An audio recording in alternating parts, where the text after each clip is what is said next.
Hello साथियों, स्वागत है आपका हमारे YouTube चैनल एकलव्य क्लासेज पर। हार्दिक अभिनंदन है। आशा करता हूं आप अच्छे होंगे, स्वस्थ होंगे और भगवान से प्रार्थना करता हूं कि आपको जल्दी से जल्दी गवर्नमेंट जॉब मिले। हमारा टॉपिक चल रहा था राजस्थान के धर्म, संत एवं संप्रदाय। चलो शुरुआत करते हैं टॉपिक की। धर्म, संत एवं संप्रदाय। संप्रदाय, धर्म एवं संत एवं संप्रदाय के अंदर आज का हमारा है राम स्नेही संप्रदाय। आज का संप्रदाय है राम स्नेही संप्रदाय। राम स्नेही संप्रदाय। संप्रदाय राजस्थान के अंदर राम स्नेही संप्रदाय के 4 केंद्र है। 4 केंद्र है, 4 जगह पीठ है। चलो देखते हैं 4 पीठ कौन कौन सी है। पहली तो है शाहपुरा। शाहपुरा जगह पड़ती है भीलवाड़ा के अंदर, भीलवाड़ा। दूसरी है रेण शाखा। रेण शाखा, रेण शाखा पड़ती है नागौर के अंदर। नागौर के अंदर रेण शाखा है। उसके बाद में अगली शाखा है सिंहतल। सिंहतल, सिंहतल शाखा है बीकानेर के अंदर, बीकानेर। उसके बाद में है खेड़ापा। खेड़ापा शाखा, खेड़ापा शाखा है हमारी जोधपुर के अंदर। जोधपुर के अंदर राम स्नेही संप्रदाय की सबसे प्रधान पीठ मानी जाती है शाहपुरा भीलवाड़ा की। इनके प्रवर्तक थे रामचरण जी। रामचरण जी। रेण शाखा इनके थे दरियाव जी। दरियाव जी। उसके बाद में सिंहतल शाखा है। सिंहतल शाखा के थे हरिराम दास जी। उसके बाद में है खेड़ापा शाखा। खेड़ापा शाखा के हैं रामदास जी। रामदास जी। राम स्नेही संप्रदाय के अंदर एग्जाम के अंदर सिंपल क्वेश्चन हमें पूछा जाता है कि शाहपुरा शाखा कहाँ है, इनके प्रवर्तक कौन है। रेण शाखा है वो कहाँ है, इनके प्रवर्तक कौन है। सिंहतल शाखा हरिदास जी शाखा के प्रवर्तक है। खेड़ापा शाखा इसके रामदास जी है। देखो रामचरण जी है, शुरुआत के अंदर, शुरुआत में इनके गुरु थे कृपाराम। कृपाराम। दरियावजी शाखा, दरियावजी शाखा के रेण शाखा के थे दरियावजी। इनके गुरु थे पेमा दास। पेमा दास। उसके बाद में हरिराम जी के थे जेमल दास। जेमल दास। रामदास जी के गुरु थे, इनके गुरु रामदास जी के थे स्वयं हरिदास जी। रामदास जी के गुरु थे हरिराम दास जी। ठीक है। रामचरण जी के गुरु थे कृपाराम जी। दरियाव जी के गुरु थे पेमा दास जी। हरिराम दास जी के थे जेमल दास जी और रामदास जी के थे स्वयं हरिदास जी। और जो दोनों शाखा है, ये दोनों शाखा इनके आदि आचार्य माने जाते हैं जेमल दास जी को। जेमल दास जी। इतना आपको क्लियर है। राम स्नेही संप्रदाय, इसके मैंने 4 केंद्र बताए। शाहपुरा भीलवाड़ा के अंदर है। रेण शाखा है नागौर के अंदर है। सिंहतल शाखा है बीकानेर के अंदर है। और खेड़ापा शाखा है जोधपुर के अंदर। चलो शुरुआत करते हैं हम रामचरण जी से। शुरुआत करते हैं रामचरण जी से। इतनी चीज आपको क्लियर है। बेसिक से सिंपल अगर क्वेश्चन पूछे वो इनसे ही आता है। सिंपल अगर क्वेश्चन देखें तो वो इसी के इस डायग्राम के अंदर आता है। ऐसे आप अपने नोटबुक के अंदर भी डायग्राम डालो, अच्छे से आपको समझ में आएगा। ठीक है। हम शुरुआत करते हैं। जो शाहपुरा के अंदर राम स्नेही संप्रदाय की जो प्रधान पीठ है वो है शाहपुरा के अंदर। इनके प्रवर्तक है, इनके प्रवर्तक कौन है, वो है हमारे रामचरण जी।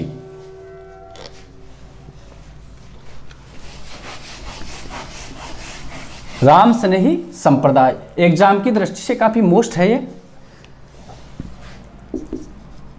शाहपुरा भीलवाड़ा, भीलवाड़ा, शाहपुरा भीलवाड़ा की जो प्रधान पीठ है, इनके प्रवर्तक है वो मैंने आपको बताया है रामचरण जी। रामचरण जी, रामचरण जी का जो निवास स्थान, जन्म स्थान था वो था इनका जन्म था टोंक के अंदर। इनके पिताजी का नाम बख्ताराम जी, बख्ता राम जी। माताजी थी देहू जी। प्रारंभ में इनके गुरु थे कृपा राम। इनके ऊपर सबसे ज्यादा प्रभाव था रामानंद जी का, प्रभाव था रामानंद जी का। माना जाता है कि टोंक गांव से पहली बार ये भीलवाड़ा आए थे। भीलवाड़ा, पहले भीलवाड़ा से वापस दांतड़ा जगह पड़ती है, वहां जनता का विरोध होने के बाद दांतड़ा से ये चले गए थे शाहपुरा के शासक थे रणजीत सिंह। उस टाइम रणजीत सिंह शासक थे। रणजीत सिंह ने इनके रहने के लिए एक छतरी बनवाई थी शाहपुरा के अंदर। वहां के शासक कौन थे? रणजीत सिंह थे। रणजीत सिंह ने इनके लिए छतरी कहां बनवाई? वो बनवाई थी शाहपुरा।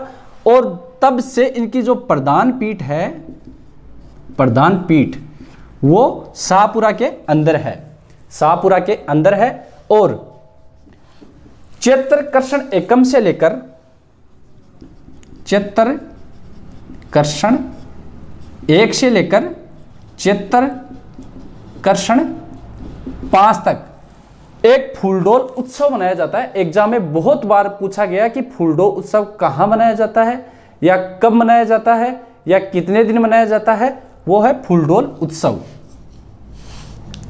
फूलडोल उत्सव, फूलडोल उत्सव। तो मैंने क्या बताया आपको? मैंने बताया कि शाहपुरा भीलवाड़ा के अंदर राम स्नेही संप्रदाय की प्रधान पीठ है। राम स्नेही संप्रदाय की प्रधान पीठ है शाहपुरा के अंदर। वैसे हमारे राजस्थान के अंदर 4 पीठें हैं, वो मैंने आपको बता दी है। उसके बाद में इनका जन्म टोंक के अंदर हुआ। पिता का नाम बख्ताराम, माता जी का नाम देव जी, गुरुजी प्रारंभ में गुरुजी थे कृपाराम। ऐसा माना जाता है कि एक बार इनको सौपन में कृपाराम जी दिखाई दिए थे, तब ये उनकी खोज करने के लिए निकल गए। और भीलवाड़ा के अंदर इनको जो सौपन में दिखाई दिए थे वो थे कृपाराम। और ऐसा माना जाता है कि इस संप्रदाय पर या रामचरण जी पर सबसे ज्यादा प्रभाव है रामानंद जी का। रामानंद जी का इन पर सबसे ज्यादा प्रभाव है। और भीलवाड़ा प्रारंभ में थे भीलवाड़ा के अंदर, उसके बाद में दांतड़ा, उसके बाद में शाहपुरा के एक वहां के शासक थे रणजीत सिंह। दांतड़ा में रहे, वहां लोगों ने काफी विरोध किया। उसके बाद में रणजीत सिंह वहां के शासक थे शाहपुरा के, उनको पता चला तो उन्होंने इनके लिए छतरी बनवा दी। छतरी कहां बनवाई? शाहपुरा के अंदर। और तब से इनकी प्रधान पीठ है वो है शाहपुरा के अंदर। फूलडोल उत्सव काफी इंपॉर्टेंट क्वेश्चन है, बहुत इंपॉर्टेंट क्वेश्चन है, स्टार लगा लेना। कि एग्जाम के अंदर पूछा गया था कि फूलडोल उत्सव कब मनाया जाता है, या फिर कहां मनाया जाता है, या फिर किस संप्रदाय की पीठ पे मनाया जाता है। जो भी इनसे क्वेश्चन पूछे आप जरूर याद करना। इनका जो ग्रंथ है अणभे वाणी, इनकी बातों का जो संकलन है, इनकी शिक्षा का जो संकलन है वो है अणभे वाणी। ग्रंथ है अणभे वाणी, अणभे वाणी। तो इनका ग्रंथ क्या बताया मैंने? अणभे वाणी। राम स्नेही संप्रदाय के जो प्रवर्तक थे रामचरण जी, इनका बचपन का नाम अगर एग्जाम में आपको पूछ लेंगे, इनका बचपन का नाम क्या है? इनका बचपन का नाम है राम किशन और राम कृष्ण। दोनों नामों से इन्हें जाना जाता है, राम किशन जी और राम कृष्ण जी के। और इनका ग्रंथ है अणभे वाणी। ठीक है। तो शाहपुरा शाखा के थे, शाहपुरा शाखा के थे रामचरण जी, और जो इस संप्रदाय में जो इनके संत होते हैं, जो अनुयायी होते हैं, वो गुलाबी वस्त्र पहनते हैं और भिक्षावर्ती करके अपना जीवन यापन करते हैं। मैंने कल आपको बताया था कि ऐसा कौन सा संप्रदाय के लोग हैं जो भिक्षावर्ती नहीं करते, खुद स्वयं कमाकर खाते हैं, वो है लालदासी संप्रदाय। वो लालदासी में मुस्लिम लकड़हारे थे और अपना जीवन यापन भिक्षावर्ती से नहीं करते थे। ये एग्जाम के अंदर पूछा हुआ है, आप उसको भी ध्यान रखना। और ये पीले वस्त्र गुलाबी तो वस्त्र पहनते थे और भिक्षावर्ती करके अपना जीवन यापन करते थे, ठीक है। तो शाहपुरा भीलवाड़ा प्रवर्तक कौन? रामचरण जी, और इनके पिताजी का नाम बख्ताराम जी, माताजी का नाम देव जी, और इनका जो प्रारंभिक गुरुजी थे वो थे कृपाराम जी। उनकी खोज के लिए निकल गए, खोज करते करते भीलवाड़ा आए, भीलवाड़ा के अंदर विरोध हुआ, फिर दांतड़ा में विरोध हुआ, फिर कहाँ? शाहपुरा के शासक थे रणजीत सिंह जी। रणजीत सिंह जी ने इनके लिए छतरी बनवा दी। क्या बनवा दी? छतरी। तब से इनकी प्रधान पीठ कहाँ है? और ये जो प्रधान पीठ है ना इनकी, वो अंतर्राष्ट्रीय स्तर पर भी बहुत पूजनीय है, जरूर याद रखना। उसके बाद में हम शुरुआत करते हैं दूसरे केंद्र की, दूसरी पीठ की। वो मैंने बताई कि रेण नागौर के अंदर, और उनके प्रवर्तक कौन है? वो है दरियावजी। दरियावजी महाराज का जो जन्म था वो हुआ था जेतारण पाली के अंदर। कहाँ हुआ था? जेतारण पाली। एक शाखा हमने 4 है, 4 में एक शाखा कंप्लीट हो गई हमारी, ठीक है। उसके बाद में देखते हैं नागौर की जो शाखा है रेण नागौर। रेण शाखा के प्रवर्तक कौन है? वो है दरियावजी। दरियावजी के गुरुजी का नाम पेमादास।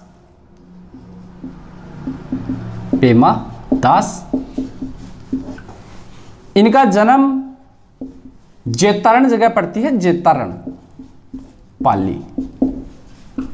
जेतारण जो जगह है ये जरूर याद रखना, पाली के अंदर है। काफी बार इनसे भी क्वेश्चन पूछ ले कि ये जगह कहाँ है, ठीक है। तो जेतारण पाली के अंदर इनका जन्म हुआ था। इनके गुरु का नाम था पेमादास, और रेण जो शाखा है उनके प्रधान दरियावजी माने जाते हैं। इसके बाद में अगली शाखा है हमारी, कौन सी है? सिंहतल। सिंहतल शाखा कहाँ पड़ती है? बीकानेर के अंदर। ऐसा माना जाता है कि जो दरियावजी है ये राम शब्द है उसको परिभाषित करते हैं। हम हमारी परिभाषा में राम को भगवान के रूप में मानते हैं, और ये बताते हैं कि र से तो होगा, रा से राम और मैं से मोहम्मद। और इनकी एक विशेषता और है, मुस्लिम हिंदू सब जातियों को एक साथ लेके चलते हैं। और कल भी मैंने बताया था जितने भी संत हैं, लोक देवता है, ये छुआछूत जाति और ऐसी चीज़ों को महत्व नहीं देते थे, सबको एक जगह रखते थे। और अगर देखें तो जो पहले का जो ज़माना था उसके अंदर इतनी हमारे समाज में जागृति भी नहीं थी, शिक्षा भी नहीं थी, पढ़े हुए भी नहीं थे, फिर भी इन लोगों ने जनजीवन के लिए कितनी मेहनत की, उनको एकजुट किया, ठीक है ना। ये हमें शिक्षा भी मिलती है। तो राम शब्द इन्होंने बताया, राम शब्द को परिभाषित किया, रा को राम से, मैं को मोहम्मद से। इसके बाद में अगली शाखा है सिंहतल शाखा है। वो कहाँ है? बीकानेर के अंदर। सिंहतल शाखा,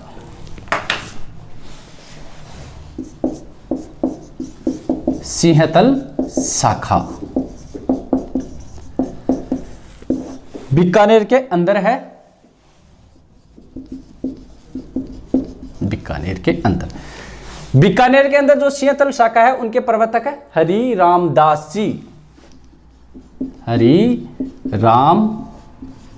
जी।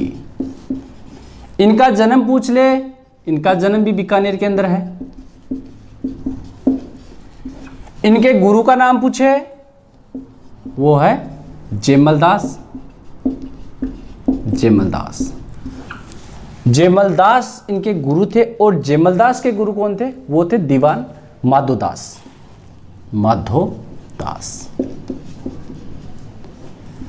जयमलदास जी के गुरुजी का भी नाम पूछा जा सकता है क्योंकि ये भी संत थे। तो जयमलदास जी के गुरुजी कौन थे? वो थे माधवदास। और इनकी जो कृति है, इन्होंने एक निशानी नाम से कृति लिखी, निशानी एक कृति रखी। तो सिंहतल शाखा के प्रवर्तक कौन है? वो है हरिराम दास जी। इनके गुरु कौन थे? इनके गुरु थे जयमलदास जी। और कृति कौन सी है? निशानी है। और बीकानेर के अंदर इनका जन्म हुआ था और सिंहतल शाखा भी बीकानेर की है। उसके बाद में अगले हैं हमारे चौथी फीट, वो है हमारी खेड़ापा जोधपुर के अंदर, खेड़ापा जोधपुर। अगली है खेड़ापा जोधपुर। खेड़ापा जोधपुर शाखा के थे रामदास जी, प्रवर्तक थे रामदास जी। रामदास जी का जन्म हुआ था जोधपुर में, एक जगह है बिखमपुरा। इनका जन्म था बिखमपुरा, यह जगह पड़ती है जोधपुर के अंदर, जोधपुर। और इनके गुरु का नाम था हरि राम दास जी, हरि राम दास जी। इनके गुरु थे हरि राम दास जी, जो हमारी सिंहतल शाखा थी ना बीकानेर की, वहाँ के जो आदि आचार्य थे हरि राम दास जी, वो इनके गुरु थे। और ऐसा माना जाता है कि एक तो खेड़ापा, पहले भी बताया मैंने, एक तो खेड़ापा जगह, एक सिंहतल। इन दोनों पीठों के जो आदि आचार्य, अगर आपको पूछे आदि आचार्य, वो थे जयमलदास, जयमलदास। तो हमारा राम स्नेह संप्रदाय था वो कंप्लीट हो गया। ये ज़्यादा मतलब इतना एग्जाम की दृष्टि से वैसे तो काफ़ी मोस्ट है, लेकिन आप इसको है ना अच्छे से समझना, जैसे मैंने बताया था ना डायग्राम के हिसाब से, वैसे आप इसको समझना। एक बार मैं दोबारा रिपीट करता हूँ। राम स्नेह संप्रदाय की फरदान पीठ है शाहपुरा में, राजस्थान में। इसकी 4 पीठें हैं। कौन कौन सी है? जैसे एक तो है शाहपुरा भीलवाड़ा के अंदर, दूसरी है रेण नागौर के अंदर, तीसरी है सिंहतल बीकानेर के अंदर, चौथी कौन सी है? वो है खेड़ापा के अंदर, खेड़ापा जोधपुर के अंदर जगह पड़ती है। शाहपुरा भीलवाड़ा वहाँ के थे रामचरण जी, रेण शाखा के दरियाव जी, सिंहतल शाखा के हरि रामदास जी और खेड़ापा शाखा के रामदास जी। तो राम स्नेह संप्रदाय एग्जाम में काफ़ी बार पूछा जाता है, आप इसे अच्छे से डायग्राम के हिसाब से समझना। उसके बाद में अगले संप्रदाय है निरंजनी संप्रदाय। निरंजनी संप्रदाय के जो प्रवर्तक है वो हरि सिंह जी है। उनका मूल नाम था हरि सिंह साकड़ा।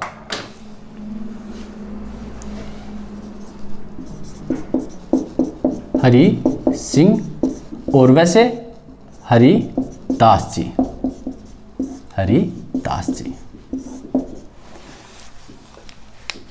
निरंजनी संप्रदाय, निरंजनी संप्रदाय। इनकी प्रधान पीठ है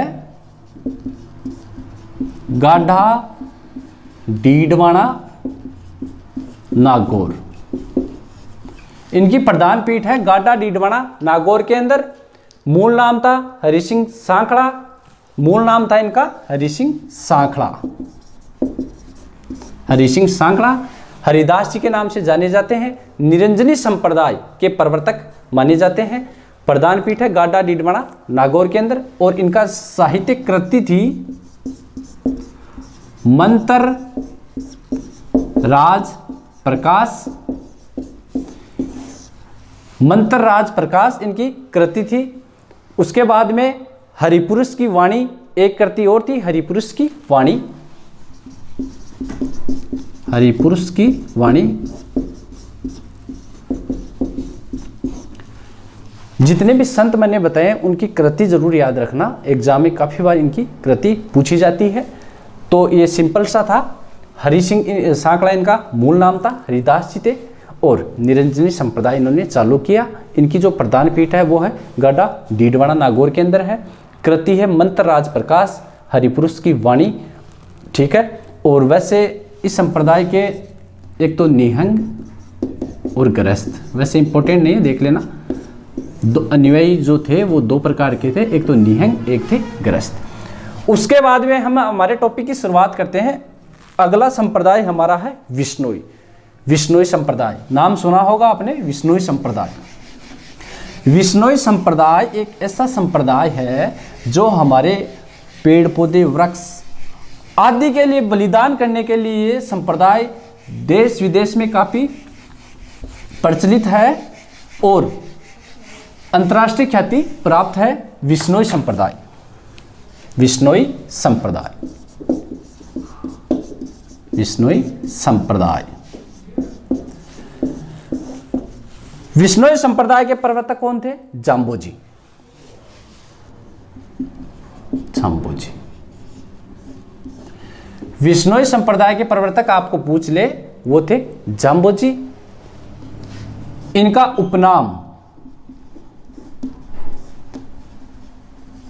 गूंगा गहला। गूंगा गहला क्यों? क्योंकि बचपन से ही ये शांत स्वभाव के थे और कम बात वगैरह कम करते थे लोगों से, तभी से इन्हें गूंगा गोला कहते हैं। और इनका जो बचपन का नाम था वो था धनराज, धनराज। इनका बचपन का नाम पूछ ले, धनराज था। और इनका जो जन्म था वो था पीपासर। पीपासर जगह कहाँ पड़ती है? ये पड़ती है नागौर के अंदर। इनका जन्म पीपासर, पीपासर के अंदर इनकी खड़ाऊ की पूजा की जाती है। खड़ाऊ की पूजा की जाती है। पीपासर इनका जन्म स्थान था। जो इनका घर था ना, आज उसको मंदिर का रूप बना दिया गया है और इनकी खड़ाऊ की पूजा की जाती है। इनकी पीठ है मुकाम तालवा नोखा बीकानेर, बीकानेर। और इनका जो समाधि स्थल है वो कहाँ है? वो भी इनकी पीठ पे है, समाधि स्थल, समाधि स्थल। और इनका जो कार्य क्षेत्र था वो था समराथल, समराथल कार्य क्षेत्र था समराथल। और इस संप्रदाय के अंदर 29 नियम है, 29 नियम। 20 + 9, अगर याद ना आए तो याद रखना, 20 + 9 यानी विश्नोई, 20 + 9 यानी विश्नोई, ये जरूर याद रखना। इसमें कितने नियम है? 29 नियम है, 20 + 9।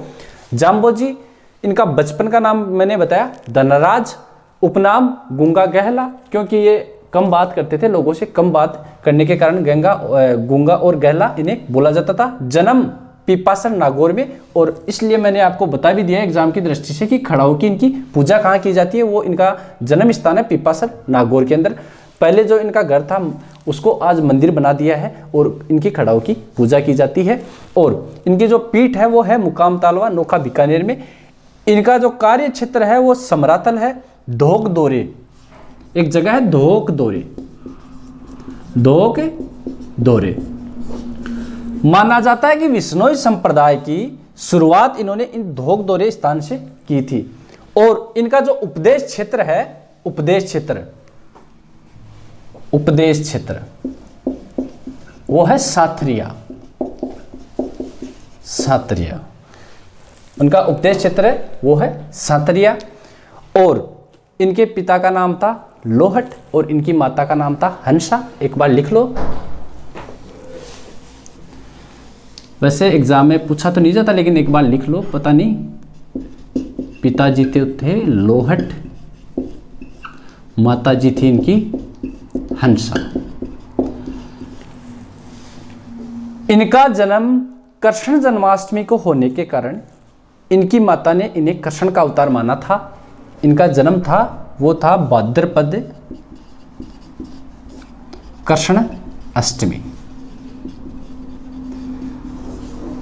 हम जो जन्माष्टमी मनाते हैं वो कब आती है? भाद्रपद कृष्ण अष्टमी को। इसी कारण इनकी माता हंसा ने इन्हें कृष्ण का अवतार माना, और जो इनके अनुयायी होते हैं वो इन्हें विष्णु का अवतार मानते हैं, विष्णु का अवतार। लोक देवता के अंदर मैंने आपको बताया था कि रामदेव जी को विष्णु का अवतार मानते हैं, रामदेव जी को भी कृष्ण का अवतार मानते हैं, ठीक है। तो इनको भी याद रखना कि विष्णु का अवतार किस संत को माना जाता है, वो है जाम्बोजी। बचपन का नाम क्या था? धनराज था। इनकी माता ने कृष्ण अष्टमी को इनका जन्म होने के कारण कृष्ण का अवतार माना जाता है। उसके बाद में अपन देखते हैं कि अंतर्राष्ट्रीय स्तर पर अगर देखा जाए तो पर्यावरण के क्षेत्र में, पर्यावरण को बचाने के क्षेत्र में ये प्रथम संप्रदाय माना जाता है। प्रथम स्थान इस संप्रदाय को ही दिया जाता है।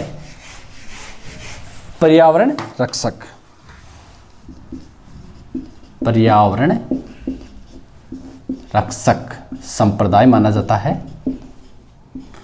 संप्रदाय माना जाता है। अगर राजस्थान में देखें तो 1730 अभय सिंह के टाइम पर एक खेजड़ी जगह है जोधपुर के अंदर, 1730 में, 1730 की बात है। जोधपुर के शासक थे अभय सिंह। खेजड़ी घटना है वो विष्णवी संप्रदाय से संबंधित है। खेजड़ी इतिहास पढ़ेंगे उस टाइम हमारे डिटेल से आएगी। खेजड़ी उस टाइम अमृता देवी विष्णोही ने पेड़ पौधों की रक्षा के लिए पेड़ पौधों से चिपक गए, और उस टाइम हमारे राजस्थान के अंदर देखा जाए तो उस टाइम 363 स्त्री और पुरुष पेड़ पौधों के लिए बलिदान दिया। बलिदान अमृता देवी के जो पति थे, एक तो रामोजी और इनकी दो पुत्रियां,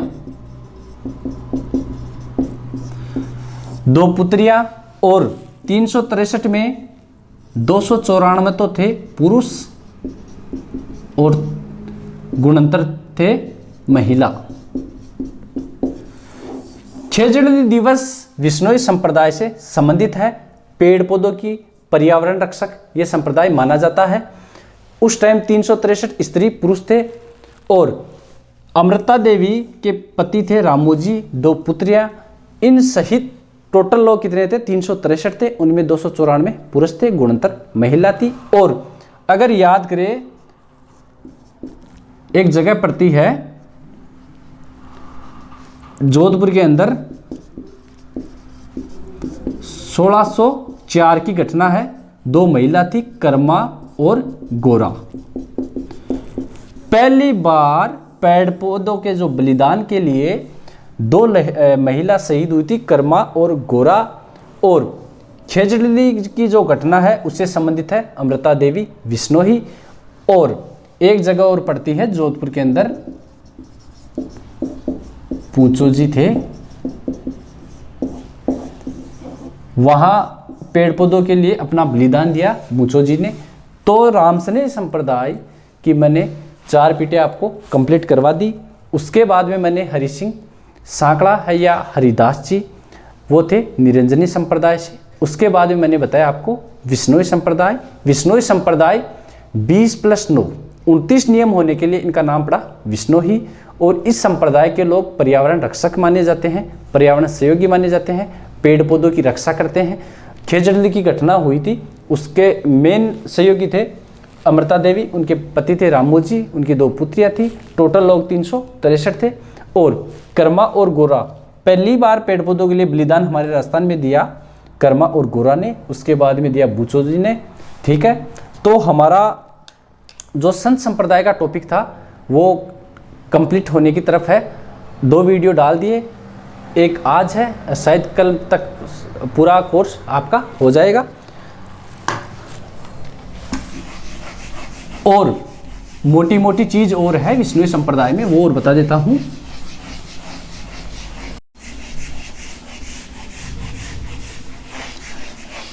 अब आगे इनके जो ग्रंथ है वो देखो आप, इनके जो ग्रंथ है वो है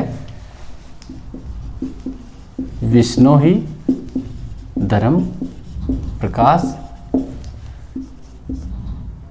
जम सागर,